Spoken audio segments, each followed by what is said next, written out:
అందరికీ నమస్కారం. Breaking news. Andhra Pradesh గ్రామ వార్డు సచివాలయాల ఉద్యోగులకు అలర్ట్, భార్యాభర్తలకు గుడ్ న్యూస్.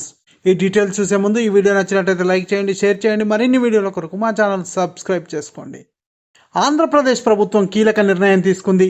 రాష్ట్ర వ్యాప్తంగా గ్రామ వార్డు సచివాలయాల్లో కనీసం 8 మంది ఉద్యోగులు ఉండేలా ప్రభుత్వం సర్దుబాటు చర్యలు మొదలుపెట్టింది. రాష్ట్రంలో మొత్తం 15,004 గ్రామ వార్డు సచివాలయాల్లో దాదాపు 1,34,000 మంది ఉద్యోగులు ఉన్నారు. ప్రస్తుతం దాదాపు 7,900 సచివాలయాల్లో 8 మంది కంటే ఎక్కువగా ఉద్యోగులు ఉన్నారు.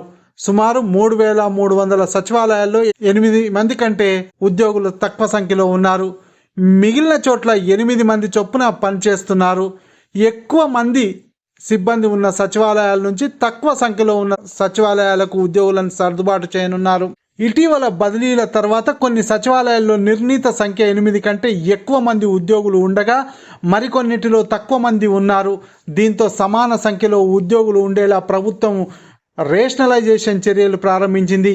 ఈ మేరకు విధి విధానాల్లో గ్రామ వార్డు సచివాలయాల వాలంటీర్ల శాఖ ప్రత్యేక ప్రధాన కార్యదర్శి అజయ్ జైన్ ఆదేశాలు జారీ చేశారు.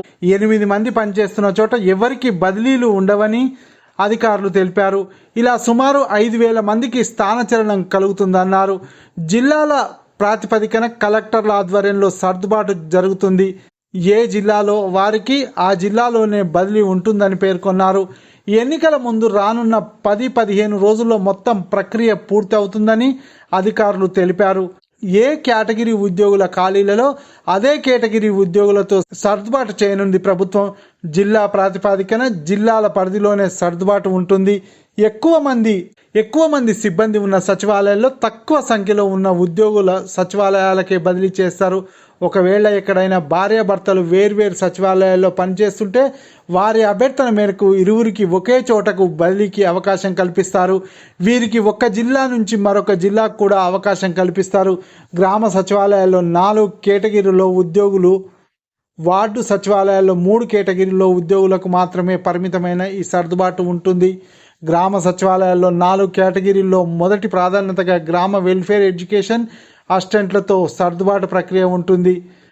అప్పటికి సర్దుబాటు చేయాల్సిన సచివాలయాలు మిగిలితే రెండో ప్రాధాన్యతగా మహిళా పోలీస్, గ్రామ మహిళా సంరక్షణ కార్యదర్శితో సర్దుబాటు చేస్తారు.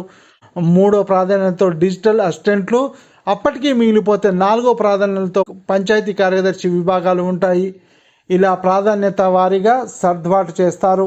వార్డు సచివాలయాల్లో మొదటి ప్రాధాన్యతగా ward welfare and development secretary, రెండో ప్రాధాన్యతలో మహిళా పోలీసు, మూడో ప్రాధాన్యతగా ward education and data processing secretary విభాగాలు ఉంటాయి. ఉద్యోగులతో నేరుగా కౌన్సిలింగ్ ద్వారా ఈ సర్దుబాటు ప్రక్రియ ఉంటుంది. ఈ వీడియో నచ్చినట్లయితే లైక్ చేయండి, షేర్ చేయండి. మరిన్ని వీడియోల కొరకు మా ఛానల్ను సబ్స్క్రైబ్ చేసుకోండి.